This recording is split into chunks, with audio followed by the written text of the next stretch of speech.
वालेकुम। आज का लेक्चर हमारा ऑपरेशनल एम्पलीफायर्स पे है। लास्ट लेक्चर में हमने स्मॉल सिग्नल एनालिसिस ख़त्म किया था, बीजेटीज़ का और एफईटीज़ का, यानी कि चैप्टर 7 बुगार्ड की बुक का ख़त्म किया था। तो आज हम चैप्टर 8 स्टार्ट करेंगे, जो कि है ऑपरेशनल एम्पलीफायर्स का चैप्टर 8।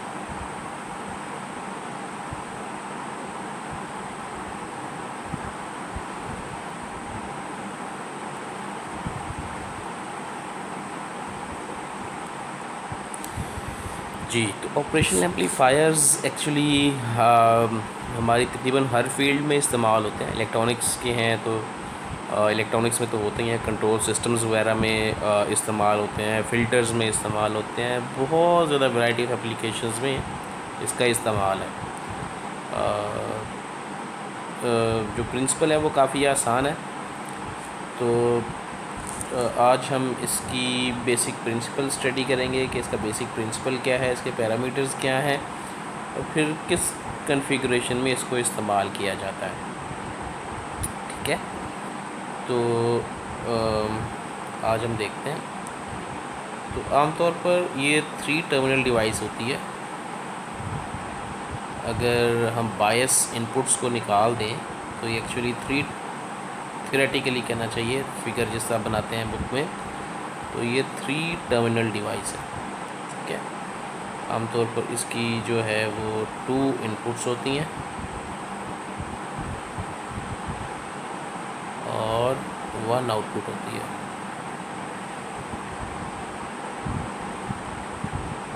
वैसे तो जब ऑपरेशनल एम्पलीफायर हम एक्चुअल इस्तेमाल करते हैं आईसी में, तो वो उसकी 3 पिन्स नहीं होती, बल्कि साथ में उसकी बायस की पिन्स भी होती हैं, ग्राउंड की पिन्स भी होती हैं। तो थ्योरेटिकली स्पीकिंग, यानी कि जो हम इनपुट दे सकते हैं वो 2 इनपुट्स दे सकते हैं और आउटपुट 1 आउटपुट हम ले सकते हैं। ठीक है, तो जो ऑपरेशनल एम्पलीफायर है उसकी काफ़ी ज़्यादा प्रॉपर्टीज़ हैं। तो आइडियल जो ऑपरेशनल एम्पलीफायर है, आइडियल ऑपरेशनल एम्पलीफायर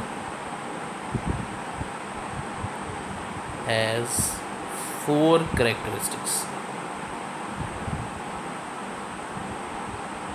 ठीक है, नंबर 1 कैरेक्टरिस्टिक क्या होनी चाहिए कि यानी कि आइडियल है तो ये infinite input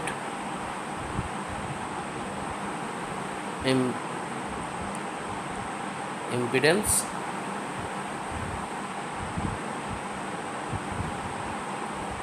number 2 infinite gain, number 3 infinite bandwidth, और number 4 zero output impedance. 4 characteristics हैं। इन्फिनिट इनपुट इम्पीडेंस, यानी कि इसकी इनपुट इम्पीडेंस जो है वो इन्फिनिट है, यानी कि इनपुट करंट इसमें इसके टर्मिनल्स में नहीं जा सकता है। इन्फिनिट गेन, यानी कि गेन बहुत ज़्यादा इन्फिनिट है, कोई छोटी सी इनपुट देंगे तो आउटपुट पे बहुत ज़्यादा बड़े फैक्टर से मल्टीप्लाई होकर मिलेगी। इन्फिनिट बैंडविड्थ, ऑपरेशनल बैंडविड्थ इसकी इन्फिनिट है। और लास्ट जो है वो जो आउटपुट इम्पीडेंस इसकी है वो ज़ीरो है। आउटपुट इम्पीडेंस ज़ीरो होने का मतलब ये है कि ये जो इससे आगे हम डिवाइस लगाएंगे उसको लोडिंग इफ़ेक्ट नहीं देगा। ठीक है, एज सच लोडिंग इफ़ेक्ट नहीं होगा। तो इसकी फ़िगर हम बना लेते हैं।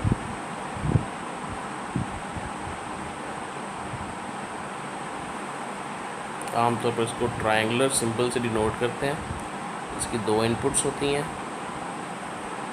लेट्स से एक को वी आई कह देते हैं, दूसरी इनपुट आउटपुट वी नॉट। ठीक है, एक इनपुट इसकी नेगेटिव होती है, एक इनपुट इसकी पॉजिटिव होती है, ठीक है, और दरमियान में इसका गेन लिखा जाता है ए। ये जो ए है ये इसका गेन है, ठीक है। तो जो नेगेटिव टर्मिनल पे इनपुट लगी हुई है उसको हम वी आई माइनस कहते हैं, और जो पॉजिटिव टर्मिनल पे लगी हुई है उसको वी आई प्लस कहते हैं। तो हमें आउटपुट क्या मिलेगी यहाँ पर, V out would be equal to A times V I plus minus V I minus, यानी कि जो दो टर्मिनल्स हैं इनके डिफरेंस हमें एम्पलीफाई होकर वी नॉट पर मिलेगा, ठीक है। तो ये जो पॉजिटिव साइड पे इनपुट लगी हुई है वी आई प्लस, इसको हम कहते हैं नॉन इन्वर्टिंग इनपुट,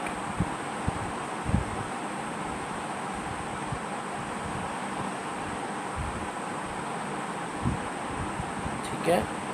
और ये जो नेगेटिव साइड पे नेगेटिव टर्मिनल पे जो इनपुट लगी होती है उसको हम कहते हैं इन्वर्टिंग इनपुट, ठीक है। यानी कि जो नेगेटिव साइड पे लगी होती है वो इन्वर्टिंग, जो पॉजिटिव साइड पे लगी होती है वो नॉन इन्वर्टिंग, ठीक है। तो अगर हम एक साइड को ग्राउंड कर दें, लेट्स से कि ये माइनस पे हमने इनपुट दी हुई है वी आई माइनस, ठीक है, और ये पॉजिटिव साइड को हमने क्या किया हुआ है ग्राउंड वी आउट, ठीक है। तो इसका क्या मतलब है, हमें वी आउट कौन सा मिलेगा, माइनस ए वी आई, क्यों, क्योंकि वी आई प्लस ज़ीरो है, ठीक है। तो इसका क्या मतलब हुआ, इसका मतलब ये हुआ कि जो हमारी आउटपुट है एक तो एम्पलीफाई होके हमें मिली है, दूसरी उसकी पोलैरिटी चेंज हो गई है, वो इन्वर्ट होके हमें मिली है, इसलिए इसको इन्वर्टिंग इनपुट कहते हैं। यानी कि अगर हमने कोई इस तरह से साइनोसॉइडल इनपुट दी है इनपुट साइड पर यहाँ पर, तो हमें आउटपुट साइड पर क्या मिलेगी, एम्पलीफाइड तो मिलेगी लेकिन इन्वर्टेड आउटपुट मिलेगी, माइनस ए टाइम्स वी आई। इसी तरह से अगर हम नेगेटिव टर्मिनल को ग्राउंड कर देते हैं, पॉजिटिव टर्मिनल पे इनपुट देते हैं वी आई प्लस और नेगेटिव टर्मिनल को ग्राउंड कर देते हैं और वी आउट फाइंड करते हैं, तो वी आउट किसके बराबर होगी, ए टाइम्स वी आई प्लस, क्योंकि यहाँ पर वी आई माइनस ज़ीरो हो चुका है।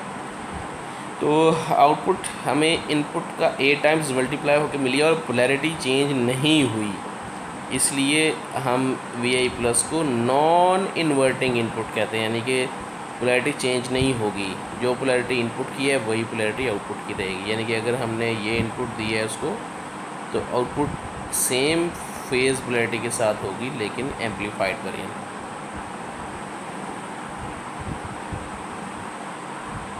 ठीक है जी। तो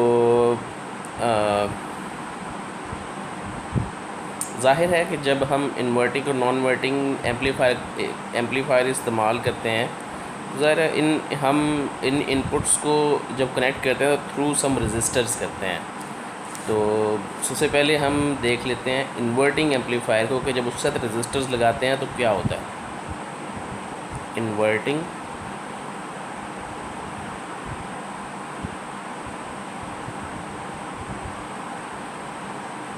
एम्पलीफायर, इसको मैं बना देता हूँ पहले, वी आई रजिस्टर के थ्रू हमने कनेक्ट किया टर्मिनल पे, जो पॉजिटिव साइड है उसको हमने ग्राउंड कर दिया,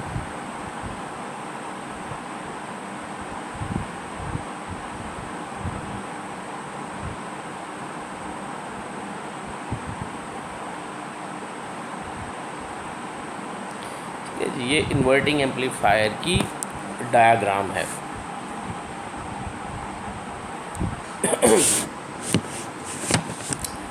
तो यहाँ पर देखिए इन्वर्टिंग इनपुट के साथ हमने इनपुट दी हुई है, नॉन इन्वर्टिंग को ग्राउंड किया हुआ है, साथ रजिस्टर के थ्रू हमने इसको साथ कनेक्ट किया हुआ है, और साथ में ये एक नई रजिस्टर है, इसको हम कहते हैं फीडबैक रेजिस्टर।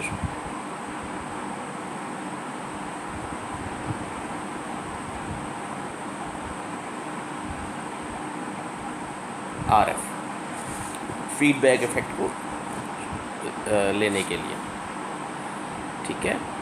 तो इसको हमने VI लिखा है, तो अभी भी हम इसकी जो इनपुट है उसको VI माइनस लिखते हैं, इस वाली इनपुट को लिखते हैं VI प्लस, ठीक है। तो अब जो हमें आउटपुट मिलेगी V out equals to A times VI plus minus VI minus, तो ये हमें कितनी मिलेगी minus A times VI minus, क्यों? क्योंकि VI प्लस तो ज़ीरो है, ठीक है।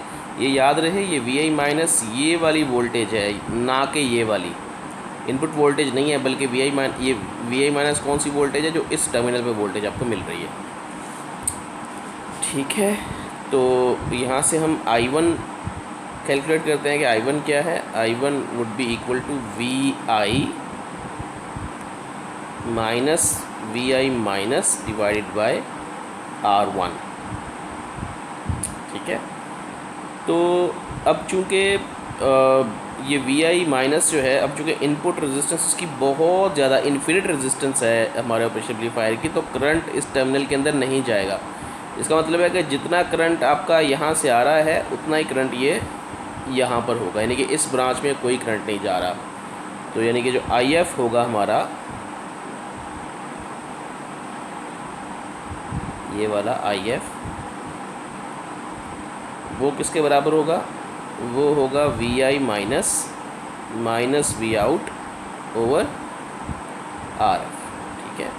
तो ये हम अभी थोड़ी देर पहले बात देख चुके हैं कि I1 is equal to IF, I1 equal to IF, क्यों? क्योंकि इस ब्रांच में कोई करंट नहीं जा रहा, वेरी हाई इनपुट इम्पीडेंस की वजह से, ठीक है। बिकॉज ऐसे लिख देते हैं, no I minus because of infinite input impedance, ठीक है। तो हम इसको अब कंपेयर कर लेते हैं दोनों को, कि दोनों बराबर हैं, दोनों को कंपेयर किया जा सकता है। VI minus VI minus by R1 equals to VI minus by RF minus V not over RF, ठीक है। तो इसको अलग-अलग डिवाइड कर लेते हैं। VI by R1 minus VI minus by R1, VI minus by RF minus V not by RF।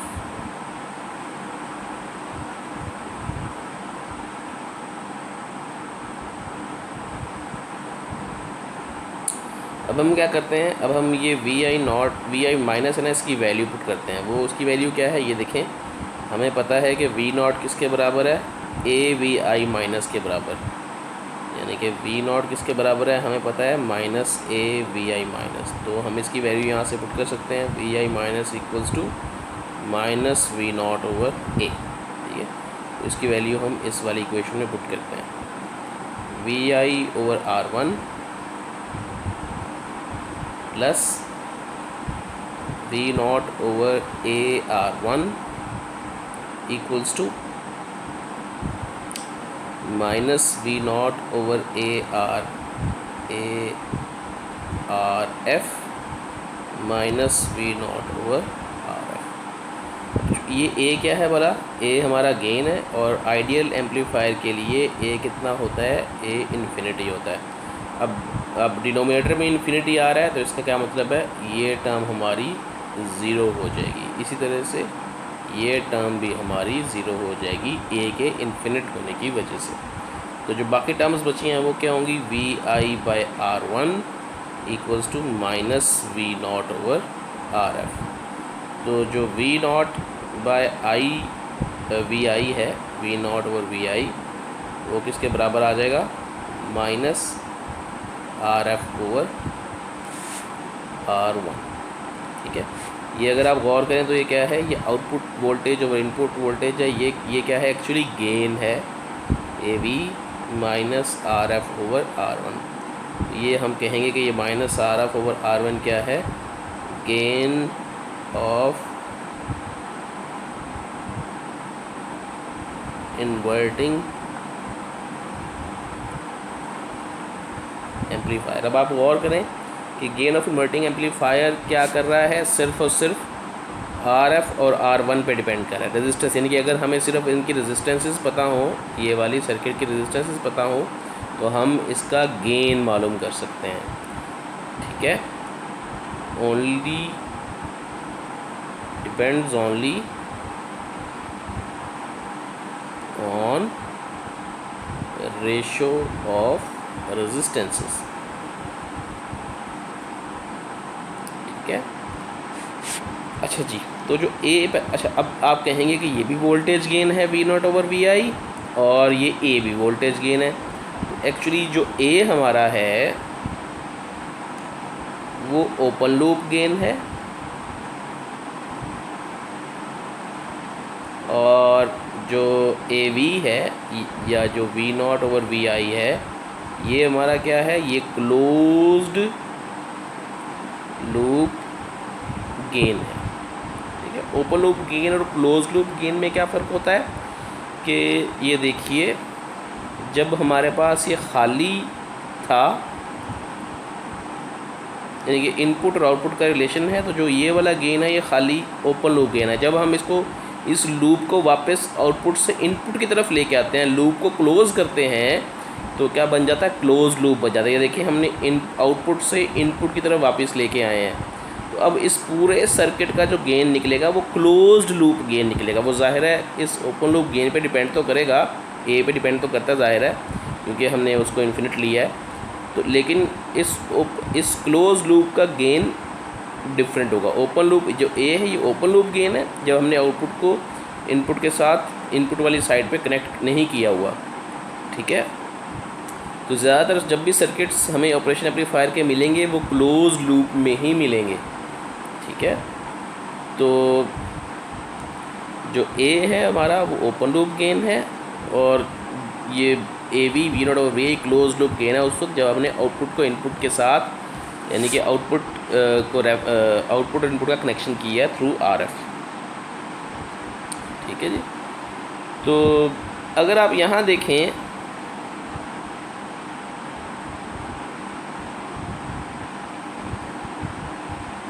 तो हमने ये लिखा था कि V0 equals to minus AVi minus, ठीक है। और फिर हमने लिखा था Vi minus equals to minus V0/A। तो A इन्फिनिट था, इसका मतलब क्या है कि Vi माइनस क्या हो जाएगा, ज़ीरो हो जाएगा, ठीक है। तो अगर आप गौर करें यहाँ पर, तो ये यहाँ पर हमने क्या किया हुआ है, Vi प्लस पहले ही ग्राउंड पे थी और Vi माइनस भी क्या निकली है, ज़ीरो निकली है। इसका मतलब है कि ये तो हमारा ग्राउंड था, एक्चुअल जो हमने ग्राउंड किया था, ये Vi माइनस क्या है, हमारा वर्चुअल ग्राउंड है, वर्चुअल ग्राउंड। Vi माइनस की वैल्यू ज़ीरो है, ये एक्चुअल ग्राउंड तो नहीं है बल्कि वर्चुअल ग्राउंड है, ठीक है। आम तौर पर जो हमारी जो इनपुट्स होती हैं एक दूसरे को ये फॉलो करने की कोशिश करती हैं कि जो प्लस पे है वही माइनस पे, जो माइनस पे है वही प्लस पे। खैर Vi माइनस ज़ीरो है, ये वर्चुअल ग्राउंड है because of high input impedance.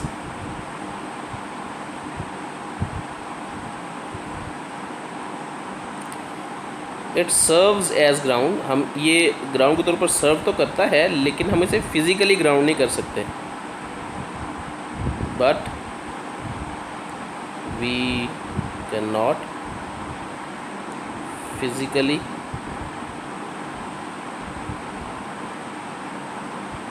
Ground it, ठीक है। तो अभी एक एग्ज़ाम्पल है, एग्ज़ाम्पल 8.1, इसको देखते हैं। हमें गिवन सर्किट मिला हुआ है माइनस प्लस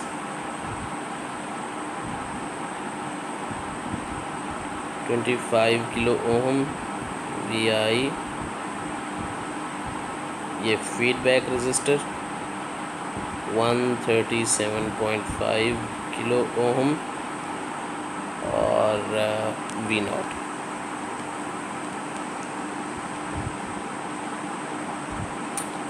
ठीक है, तो V नॉट हमें निकालना है सबसे पहले।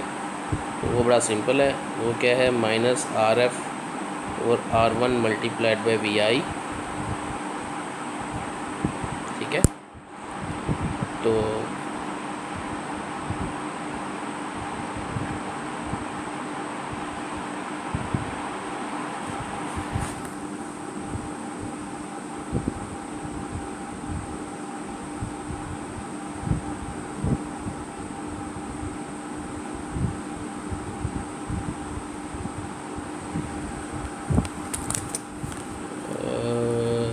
मैं इसको देखता हूँ कि VI हमारे पास गिवन क्या था। आई थिंक कि मैंने थोड़ा सा मिस कर दिया है स्टेटमेंट को।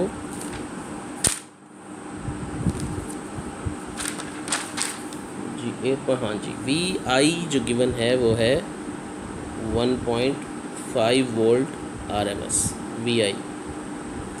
ठीक है, तो V नॉट हमारा minus RF by R1 VI किसे निकलेगा।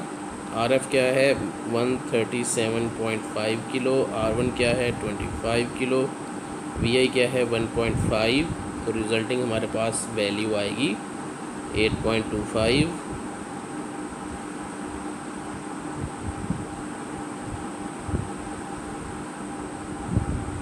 RMS।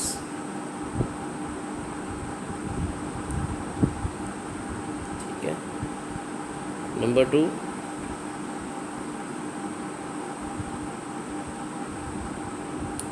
I1 निकालने को क्या कहा गया है। तो I1 क्या है VI minus VI minus divided bye 25 kilo. VI minus अभी हमने देख चुके हैं, वो वर्चुअल ग्राउंड है तो वो क्या है 0। VI ओवर 25 के, VI क्या है 1.5 ओवर 25 के, तो ये कितना आएगा 60 micro ampere RMS। Third, V not question mark है और VI कितना है माइनस 0.6 वोल्ट DC। तो वही V not equals to minus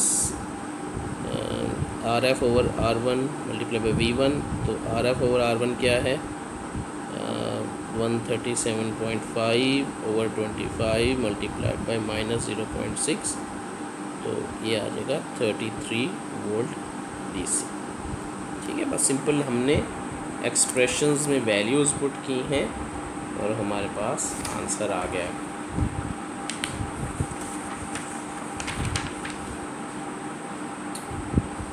जी, ये इन्वर्टिंग एम्पलीफायर हमने देखा। अब हम चलते हैं नॉन इन्वर्टिंग एम्पलीफायर की तरफ।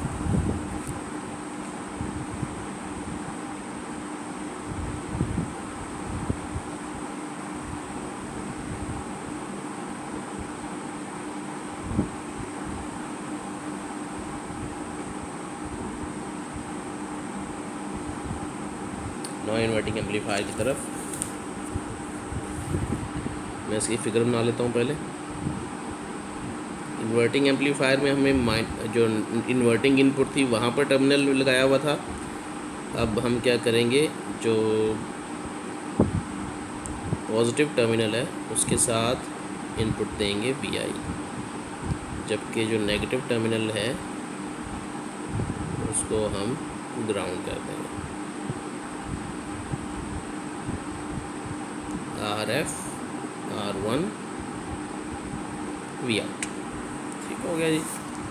और गेन इसका open loop gain A।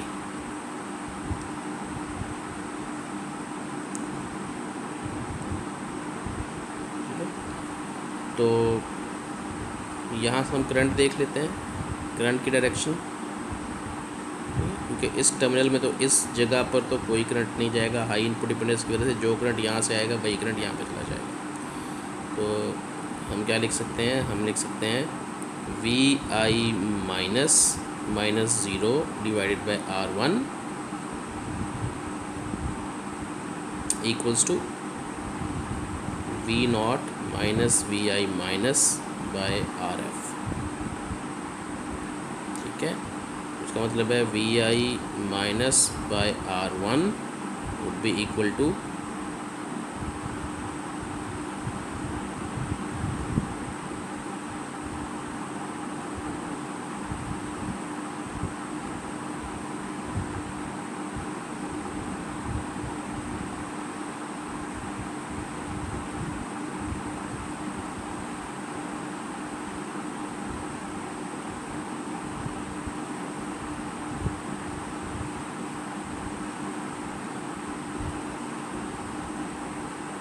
We I minus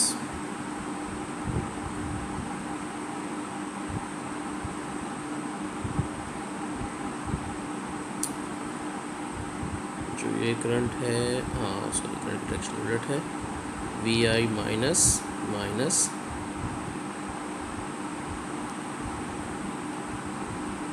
V zero. So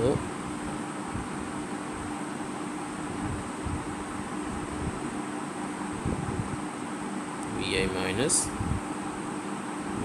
we zero over RF।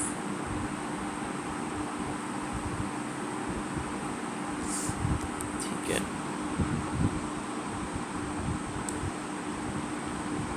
तो जो हमारा वी नॉट है एक्चुअली वो क्या है, A times V plus minus V I minus, तो वो भी किसके बराबर है, वो है A V I plus minus A V I minus.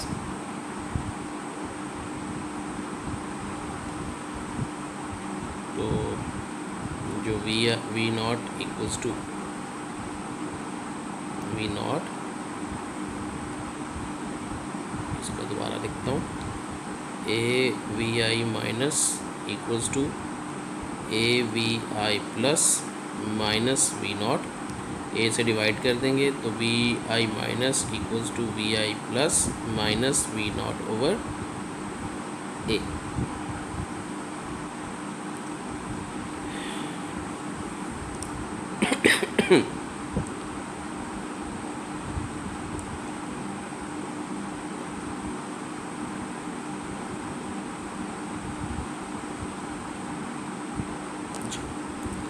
Once again A हमारा क्या है, ए इन्फिनिटी है, तो रिजल्टिंग एक्सप्रेशन क्या बनेगी, V I minus equals to V I plus, क्योंकि ये क्या हो जाएगा, ज़ीरो हो जाएगा। ये देखें जैसे हमने पहले थोड़ी देर पहले कहा था कि one input follows the other, यानी कि जो एक पॉजिटिव टर्मिनल पे होगा वही नेगेटिव टर्मिनल। लास्ट टाइम भी आपने देखा था कि पॉजिटिव टर्मिनल हमने ग्राउंड से कनेक्ट की थी तो माइनस वाला टर्मिनल वर्चुअल ग्राउंड हो गया था। यहाँ भी आप देखें जो आपने पॉजिटिव टर्मिनल पे दिया वही आपका नेगेटिव टर्मिनल पे फॉलो हो रहा है। ठीक है, तो अब हम इस एक्सप्रेशन को लेके चलते हैं, दोबारा बोल लेते हैं वी आई माइनस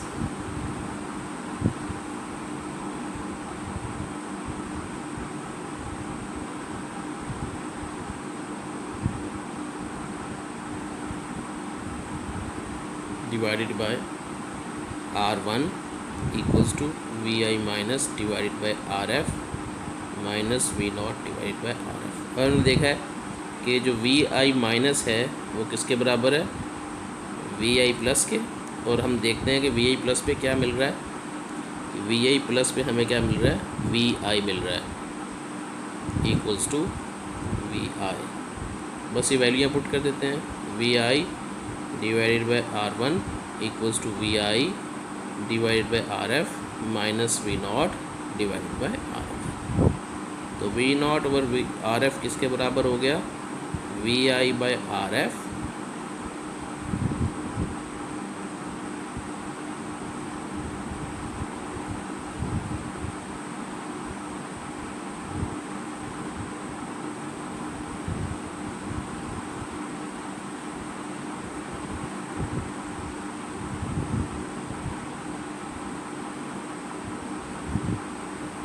प्लस, यहाँ पे आई थिंक कहीं पे मिस्टेक है,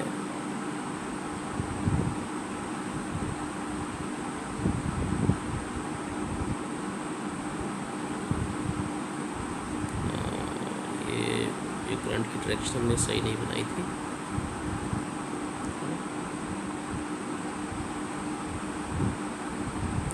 पहले सही लिखा था हमने, वी नॉट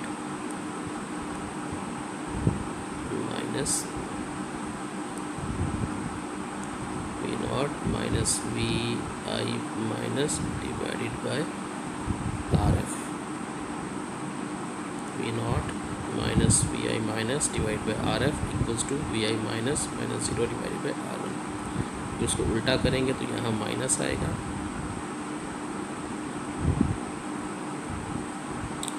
माइनस आएगा, माइनस आएगा।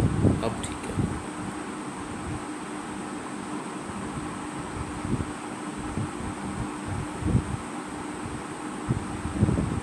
तो वी नॉट आर एफ, यहाँ से वी आई कॉमन लिया तो 1/R1 प्लस 1/RF, मल्टीप्लाई कर दिया आर एफ को उस साइड पर, वी आई को इस साइड पर, तो क्या हो गया, R F divided by R1 plus 1। ठीक है, तो ये अब क्या हो गया, ये क्लोज लूप गेन हो गया,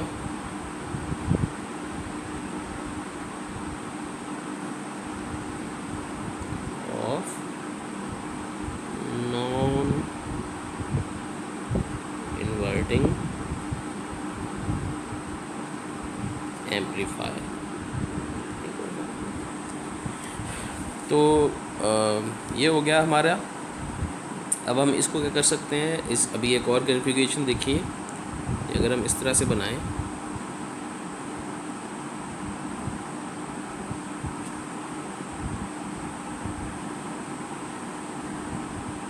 वी आउट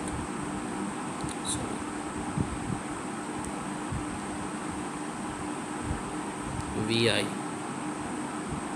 ठीक है, इसका क्या मतलब है, इसका क्या मतलब है कि आर एफ जो है हमारा वो ज़ीरो है, ठीक है, R1 जो है वो इन्फिनिट है, कुछ भी करंट नहीं जा रहा।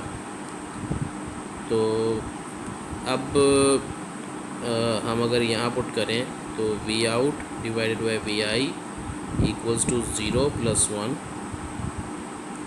तो V out equals to V I. ठीक है, इस सर्किट को कहते हैं वोल्टेज फॉलोअर सर्किट।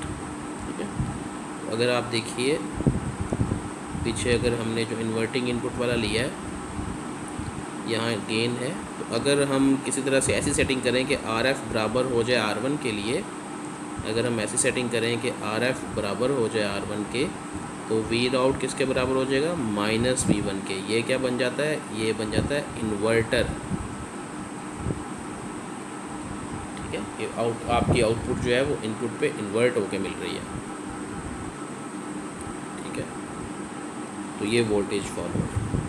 ठीक है, नेक्स्ट हमारा जो टॉपिक है वो है वोल्टेज समेशन का।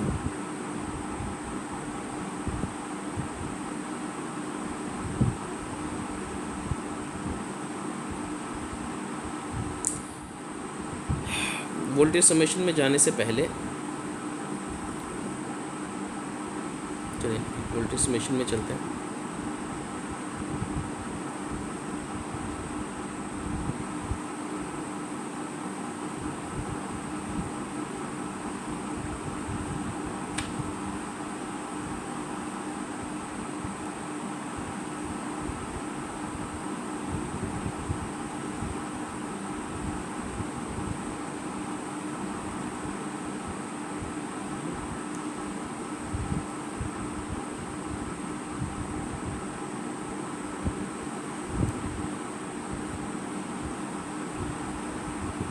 सर्किट बना लेते हैं।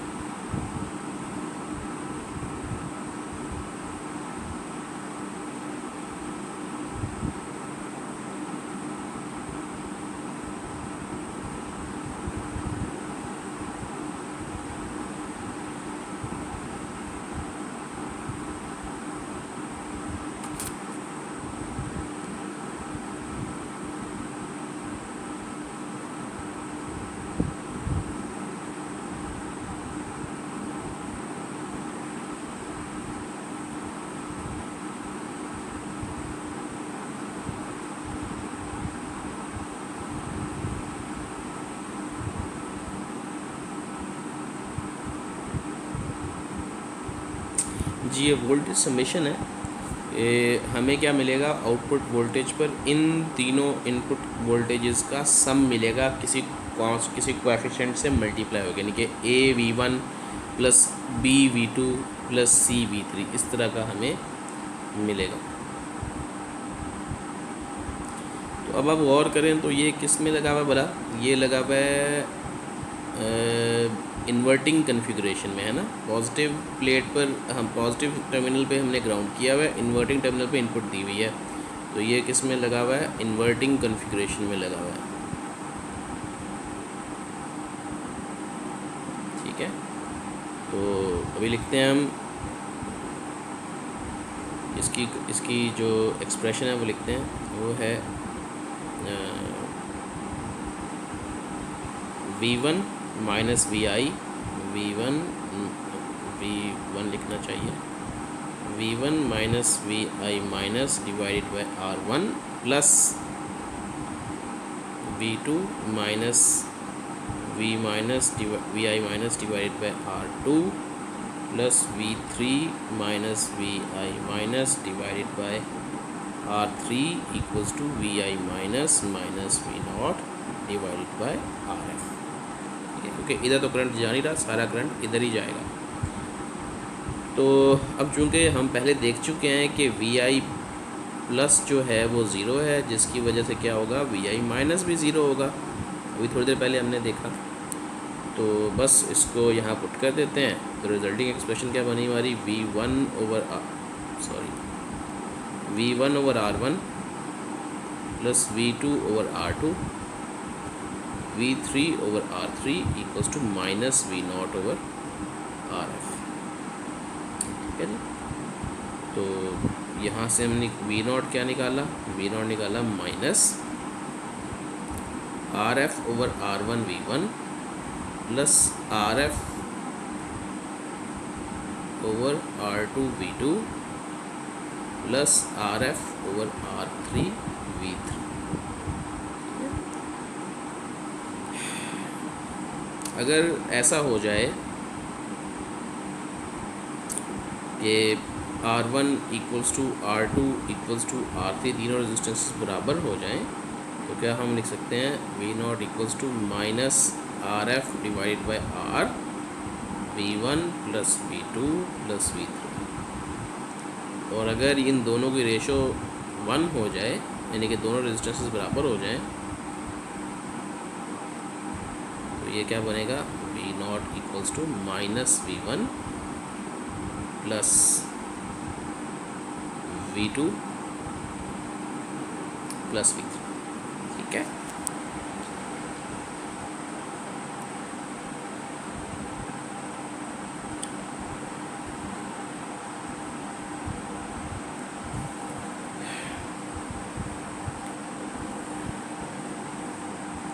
तो ये हमारी तीनों इनपुट्स क्या हो गई, ऐड हो गई। ठीक है, वैसे ये हम जो तीनों इनपुट समेशन है, ये हम इन नॉन इन्वर्टिंग कन्फिग्रेशन में भी लगा सकते हैं।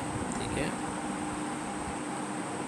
तो जो बुक में आपका बना हुआ है ना, ये समेशन वाला सर्किट, इसके आखिर में इस ग्राउंड की बजाय एक रजिस्टर लगाया हुआ है, यानी कुछ इस तरह का काम किया हुआ है।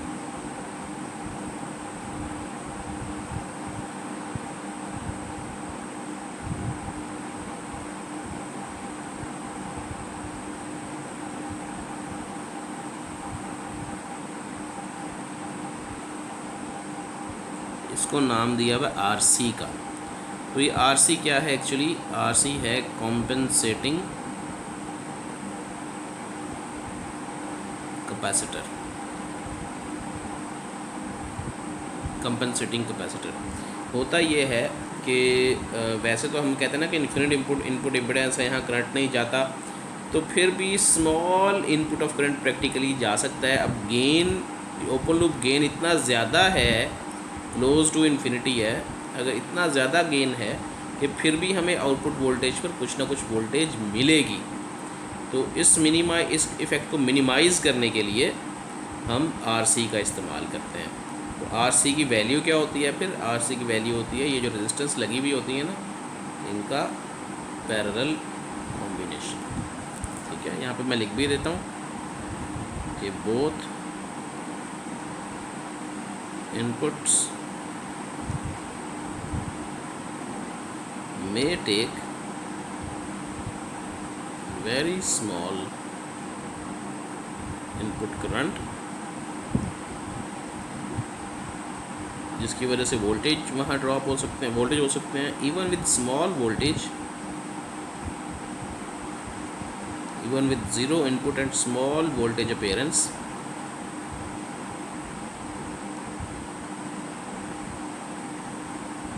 there may be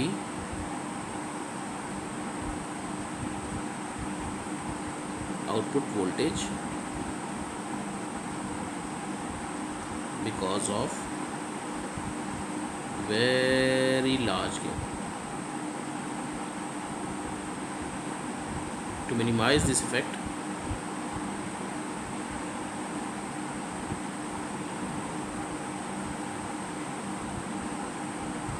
RC is used। ठीक है,